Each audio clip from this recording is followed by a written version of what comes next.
வணக்கம். நான் doctor Murugadoss, Kovai Sundarapuram PIMS hospital நிர்வாக இயக்குனர். கடந்த 22/12/24 அன்று மாலை 5 மணிக்கு கோவை காரச்சேரியைச் சேர்ந்த தங்கராஜ் என்பவர் இருசக்கர வாகன விபத்தில் அடிபட்டு தலையில் அடிபட்டு எங்கள் மருத்துவமனையிலே அனுமதிக்கப்பட்டார். அப்பொழுது அவருக்கு தீவிர சிகிச்சை அளிக்கப்பட்டது. நேற்று இரவு வரை தீவிர சிகிச்சை அளிக்கப்பட்டு செயற்கை சுவாசம் அளிக்கப்பட்டது. ஆனால் சிகிச்சை பலனின்றி மூளை சாவு அடைந்து விட்டதை நாங்கள் உறுதிப்படுத்தினோம். நேற்று இரவு தான் உறுதிப்படுத்தினோம். 2 முறை உறுதிப்படுத்தி எங்களுடைய மருத்துவ குழு, நான், doctor Shakuntala, doctor Nithya, doctor Indunesh, மூளை அறுவை சிகிச்சை நிபுணர் அனைவரும் சேர்ந்து அதை உறுதிப்படுத்திவிட்டு தமிழக அரசுக்கு டிரான்ஸ்பிளான்ட் டீமுக்கு நாங்கள் அதை தெரியப்படுத்தினோம்.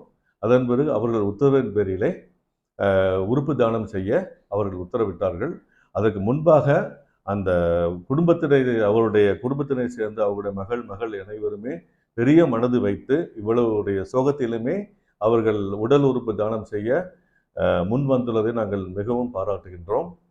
அவர்கள் அனுமதி பெற்று நேற்று இரவு முடிவு செய்து இன்று காலையிலே நாங்கள் 6 மணிக்கு Kovai medical centre Coimbatore, GeM hospital Coimbatore, எங்கள் மருத்துவமனை அனைவரும் இணைந்து அந்த கல்லீரல், சிறுநீரகங்கள், தென் தோல் மற்றும் இருதயம் அனைத்தையுமே அறுவை சிகிச்சை செய்து அதை தானமாக அவர்கள் எடுத்து சென்று விட்டார்கள். அதற்கு முழு ஒத்துழைப்பு கொடுத்து நன்றாக கடமையாற்றிய எங்கள் காவல்துறையை சேர்ந்த எங்கள் அசிஸ்டன்ட் கமிஷனர் கோயம்புத்தூர் சுந்தராபுரம் காவல் ஆய்வாளர் அவர்களுக்கு மிக்க நன்றி. தானம் செய்து கொடுத்த அந்த குடும்பத்துக்கு மிக்க நன்றி.